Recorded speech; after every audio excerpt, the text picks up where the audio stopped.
Russia president Vladimir Putin Iran చైనాల కంటే ఉత్తర కొరియాను ఎక్కువగా నమ్ముకుంటున్నారు. ఇక ఉత్తర కొరియా ప్రెసిడెంట్ కిమ్ రష్యాకు వేలాది మంది సైనికులను పంపడానికి సిద్ధంగా ఉన్నారు. దీంతో రష్యా ఉత్తర కొరియాల మధ్య సంబంధాలు మరింత బలపడే అవకాశాలున్నాయి. ఇక రష్యా గత 4 సంవత్సరాల నుంచి ఉక్రెయిన్పై యుద్ధం చేస్తోంది. దీంతో పుతిన్ ఆయుధాల కోసం ఇటు ఇరాన్ అటు చైనా ఉత్తర కొరియాలపై ఆధారపడాల్సి వస్తోంది. తాజాగా ఇరాన్పై అమెరికా భారీ ఎత్తున దాడులు చేసిన తర్వాత ఇరాన్ కాస్త వెనక్కి తగ్గింది. ఇక ఆయుధాల కోసం ఆయన ఉత్తర కొరియాపై ఆధారపడాల్సి వస్తోంది. తాజాగా రష్యా తమ దూతను ప్యాంగాంగ్కు పంపించింది. ఇక రష్యా ఉత్తర కొరియా మధ్య ఫ్రెండ్షిప్ గురించి మరింత సమాచారం తెలుసుకుందాం.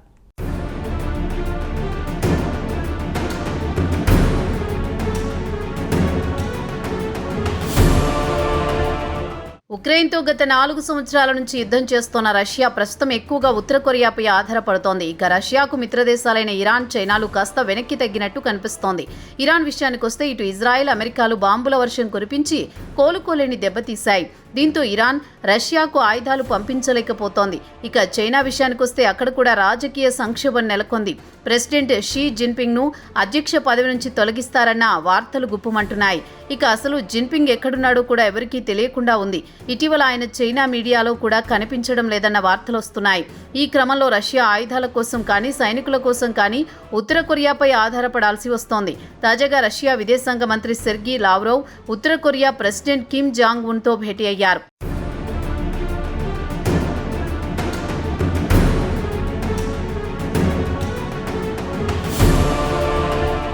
ఉక్రెయిన్ యుద్ధంలో రష్యా సైనికులు పెద్ద ఎత్తున ప్రాణాలు కోల్పోవడంతో దిక్కుతోచని స్థితిలో ఉన్నారు పుతిన్. ఇక పుతిన్కు మనోధైర్యమిస్తూ కిమ్ రష్యాకు వేలాది మంది సైనికులతో పాటు ఆయుధాలను ఇవ్వడానికి అంగీకరించారు. అయితే కిమ్ గత ఏడాది డిసెంబర్ నుంచి రష్యాకు పెద్ద ఎత్తున సైనికులను పంపించడం మొదలుపెట్టారు. అయితే ఈ యుద్ధంలో కిమ్ సైనికులు ఉక్రెయిన్ సైనికుల చేతిలో పెద్ద ఎత్తున ప్రాణాలు కోల్పోతున్నారు. ఇటీవల ఉక్రెయిన్ చేతిలో ప్రాణాలు కోల్పోయిన వారి శవపేటికలను మాతృదేశానికి పంపించారు. సైనికుల శవపేటికలను జాతీయ జెండాతో చుట్టారు. మొత్తం 6 శవపేటికలు కిమ్ ముందు ఉంచారు.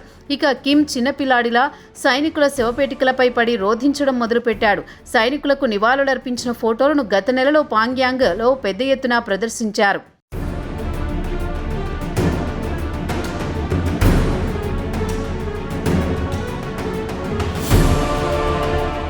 ఇక ఉక్రెయిన్కు మద్దతు తెలుపుతోన్న నాటో దేశాలకు చెందిన సైనికులు మాత్రం ఉక్రెయిన్కు మద్దతుగా యుద్ధంలో పాల్గొనడానికి నిరాకరిస్తున్నారు. కానీ ఉత్తర కొరియా సైనికులు మాత్రం పశ్చిమ రష్యా రీజియన్లో కుర్స్క్ ప్రాంతంలో రష్యా సైనికులతో కలిసి పోరాడుతున్నారు. రష్యాలోని కుర్స్క్ భూభాగాన్ని ఉక్రెయిన్ ఆక్రమించుకుంది. ప్రస్తుతం ఇరాన్, చైనాతో పోల్చుకుంటే ఉత్తర కొరియా రష్యాకు అత్యంత సన్నిహిత దేశంగా మిగిలిందని రష్యాకు చెందిన రాజకీయ విశ్లేషకులు అభిప్రాయపడుతున్నారు. ఇక రష్యాకు ఉత్తర కొరియా భారీ ఎత్తున మందుగుండు సామాగ్రితో పాటు కొన్ని రకాల భారీ ఆయుధాలు సరఫరా చేసింది. రష్యా మిలిటరీ అధికారుల సమాచారం ప్రకారం ఉత్తర కొరియా సైనికులు అత్యంత క్రమశిక్షణ కలిగిన సైనికులను కితాబిచ్చారు. కుర్స్క్ రీజియన్లో తమతో కలిసి పోరాడుతున్నారు. అయితే వారికి ఆధునిక యుద్ధ మెలకువలు తెలియవని చెప్పారు. ఆధునిక యుద్ధ మెలకువల విషయానికొస్తే డ్రోన్లను ఎలా ఉపయోగించాలో వారికి తెలియదు. అయితే వారికి శిక్షణ ఇస్తే త్వరగానే నేర్చుకున్నారని రష్యా సైనికులు చెప్పారు.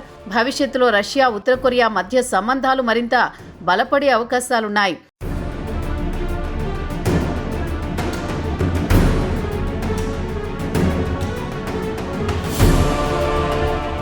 రెండు వారాల క్రితం ఉక్రెయిన్ ఇంటెలిజెన్స్ వర్గాలు CNN ప్రతినిధితో మాట్లాడుతూ ఉత్తర కొరియా ఉక్రెయిన్ ఫ్రంట్ లైన్కు సుమారు 30,000 మంది సైనికులను పంపుతున్నట్టు సమాచారం అందిందని వెల్లడించింది. కాగా రష్యా అదనంగా 30,000 మంది సైనికులకు ఘన స్వాగతం పలికిందని BBC కూడా ధృవీకరించింది. కాగా 2022 నుంచి రష్యా ఉక్రెయిన్పై యుద్ధానికి దిగింది. అప్పటి నుంచి ఇప్పటి వరకు సుమారు 116,000 మంది సైనికులను కోల్పోయింది. ఉక్రెయిన్ యుద్ధంలో భారీగా సైనికులను కోల్పోయినందుకు రష్యా సైనికుల కోసం ఉత్తర కొరియాపై ఆధారపడాల్సి వస్తోంది. ఇక ఉత్తర కొరియా విషయానికొస్తే ప్రపంచంలోని ఏ దేశమూ ఆ దేశంతో స్నేహం చేయడానికి ఇష్టపడవు. రష్యాతో స్నేహహస్తం ద్వారా కిమ్ కొంత లబ్ధి పొందాలనుకుంటున్నాడని పలువురు రాజకీయ పరిశీలకులు అభిప్రాయపడుతున్నారు. దీనికి వారు చెబుతున్న కారణాల విషయానికొస్తే ఉత్తర కొరియా సైనికులు ఆధునిక యుద్ధ మెలకువలు నేర్చుకోవచ్చు. అదే దక్షిణ కొరియా విషయానికొస్తే వారికి ఆధునిక యుద్ధం గురించి పెద్దగా పట్టు లేదని చెబుతున్నారు.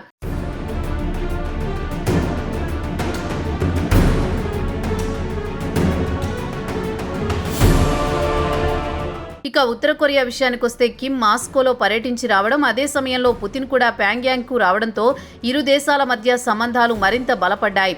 ఇక కిమ్ విషయానికి వస్తే రష్యా నుంచి ముడి చమురు దిగుమతి చేసుకోవడంతో పాటు గోధుమలను దిగుమతి చేసుకోవాలనుకుంటున్నాడు. దీంతో పాటు మిలిటరీ టెక్నాలజీని కూడా రష్యా నుంచి తీసుకోవాలనుకున్నాడు. దీంతో దీర్ఘకాలంలో ఇరు దేశాల మధ్య సంబంధాలు మరింత బలపడే అవకాశాలున్నాయి. దీంతో కిమ్ తన అవసరాలకు ఇతర దేశాలు ఇటు అమెరికాతో పాటు దక్షిణ కొరియాపై ఆధారపడాల్సిన అవసరం లేదు. రష్యాతో బలమైన సంబంధాలుంటే ఆటోమేటిక్గా చైనాతో కూడా సంబంధాలు మరింత బలపడతాయని రాజకీయ విశ్లేషకులు అభిప్రాయపడుతున్నారు. ఇక ఉత్తర కొరియాపై అంతర్జాతీయంగా ఆంక్షలు ఉన్నా రష్యా అవేమీ పట్టించుకోకుండా ఉత్తర కొరియాకు కావలసిన వస్తువులను సరఫరా చేస్తోంది.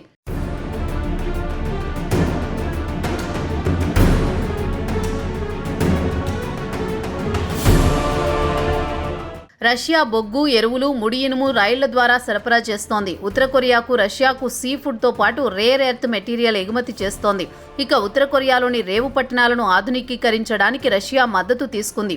కిమ్ అసలు ఉద్దేశం దక్షిణ కొరియా పోర్టులకు ప్రత్యామ్నాయంగా తన పోర్టులను తీర్చిదిద్దాలనే పట్టుదలతో ఉన్నాడు.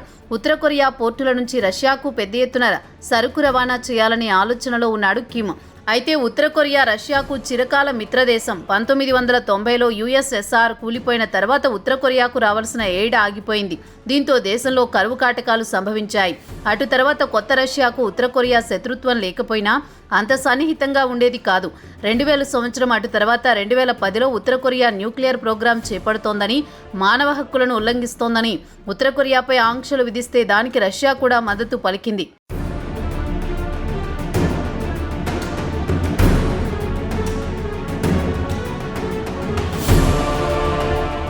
అయితే 2022లో రష్యా ఉక్రెయిన్పై స్పెషల్ మిలిటరీ ఆపరేషన్ పేరుతో యుద్ధం ప్రకటించిన తర్వాత రష్యా కిమ్కు దగ్గర కావాల్సి వచ్చింది.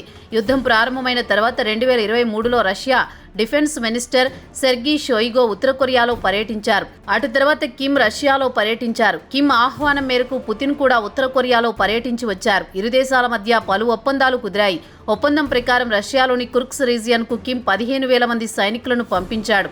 అయితే గత ఏడాది ఉక్రెయిన్తో పాటు దక్షిణ కొరియా కూడా ఉక్రెయిన్ యుద్ధంలో ఉత్తర కొరియా సైనికులు రష్యా సైనికులతో కలిసి పోరాడుతున్నారని వెల్లడించాయి. కాగా రష్యా ఈ విషయాన్ని గోప్యంగా ఉంచాలని చూసింది. ఉక్రెయిన్ సైనికులకు పట్టుబడ్డ ఉత్తర కొరియా సైనికులను గ్లోబల్ మీడియా ముందు నిలబెట్టడంతో అసలు వాస్తవాలు వెలుగులోకొచ్చాయి. యుద్ధంలో గాయపడిన ఉత్తర కొరియా సైనికులను రష్యా రహస్యంగా ఆసుపత్రుల్లో చికిత్స చేయించిందని గార్డియన్ పత్రిక వెల్లడించింది. అయితే ఈ ఏడాది ఏప్రిల్లో రష్యా ఉత్తర కొరియాలు సంయుక్తంగా ఉక్రెయిన్ యుద్ధంలో ఉత్తర కొరియా సైనికులు పోరాడుతున్నారని అంగీకరించాయి. పుతిన్ కొరియా సైనికులను తన మిత్రులని, తమ సంఘీభావంగా న్యాయం కోసం పోరాడుతున్నారని, నిజమైన కామ్రేడ్లు తమకు సాయపడుతున్నారని పనిలో పనిగా కిమ్ను ఆయన సైనికులను ప్రశంసలతో ముంచెత్తారు. ఇక మొదటి రౌండ్ సైనికుల కోటా పూర్తయింది. రెండవ రౌండ్ సైనికుల కోసం పుతిన్ ఎదురు చూస్తున్నాడు. ఉక్రెయిన్ యుద్ధంలో పిట్టల్లా ప్రాణాలు కోల్పోతోంది మాత్రం ఉత్తర కొరియా సైనికులని ఉక్రెయిన్ సైనికులు సానుభూతి పలకడం గమనార్హం.